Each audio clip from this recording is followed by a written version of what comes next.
Six ప్రేక్షకులందరికీ కూడా నా శుభాకాంక్షలు.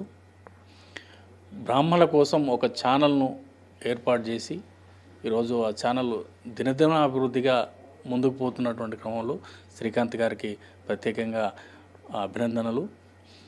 మనం చూస్తున్నాం ఈరోజు ఉభయ తెలుగు రాష్ట్రాల్లో బ్రాహ్మణులు ఎలాంటి సమస్యలు ఎదుర్కొంటున్నారో, ఎలాంటి పరిస్థితులను ఎదుర్కొంటున్నారో, సామాజికంగా ఎలా అణగదొక్కబడుతున్నారు అనేటువంటి అంశాలని ఈరోజు మన ఛానల్ ద్వారా ప్రతిరోజు కూడా ఏదో ఒక రూపంలో ప్రేక్షకుల ముందుకు తీసుకొచ్చి బ్రాహ్మణ సమస్యల మీద శ్రీకాంత్ గారు పోరాడుతున్నటువంటి అంశం చాలా మంచి శుభపరిణామం.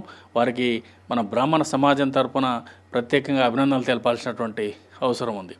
బ్రాహ్మణ సమాజం ఈరోజు నానాటికి అణగారిపోతున్నటువంటి పరిస్థితి.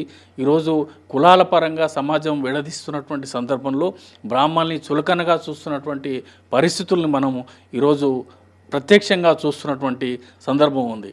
చాలామంది చాలా రకాలైనటువంటి కేసులు ఎదుర్కొంటున్నటువంటి సందర్భం, అందులో చాలా వరకు కూడా ఫేక్ కేసులే ఎక్కువగా ఉంటున్నటువంటి పరిస్థితి ఉంది.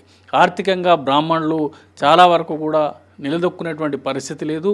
ఈరోజు మన బ్రాహ్మణులు శాఖపరమైనటువంటి అంశాలని చూసుకొని నీవు వైష్ణవుడు, నీవు నియోగివి, లేకపోతే నీవు స్మార్తుడు అనేటువంటి ఒక శాఖాపరమైనటువంటి విభేదాలు చూసి మనకు ఐక్యత లేకపోవడం వల్ల ఈరోజు మనము సమాజంలో కుచించుకుపోతున్నాం అనేటువంటిది నా అభిప్రాయం. సో మనమందరూ కూడా బ్రాహ్మణ సమాజం, బ్రాహ్మణ సంఘాలు, ప్రత్యేకించి సంఘాలు అందరూ కూడా శాఖాపరమైనటువంటి భేదాలను పక్కన పెట్టి అందరూ ఒక్కటే గొడుగు కిందికి రావాల్సినటువంటి అవసరం ఉంది.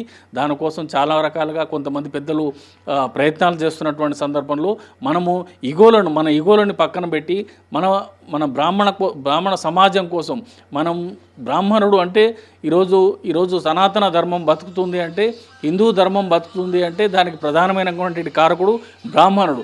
శుభదీప నైవేద్యాల్లో మన బ్రాహ్మణులు చాలా వరకు తక్కువగా నమోదవుతున్నటువంటి పరిస్థితి. ధూపదీప నైవేద్యంలో ఇతర కులస్తులు అందులో వస్తున్నటువంటి సందర్భంలో మన వాళ్ళకి ఈరోజు ప్రతి గ్రామంలో ఒక బ్రాహ్మణ కుటుంబం ఉండాలి, బలంగా ఆర్థికంగా నిలదొక్కున్నటువంటి పరిస్థితులు ఉండాలంటే ప్రభుత్వ పరంగా ఈరోజు ధూపదీప నైవేద్యాలు అనేటువంటి అంశం చాలా చక్కటి కార్యక్రమం.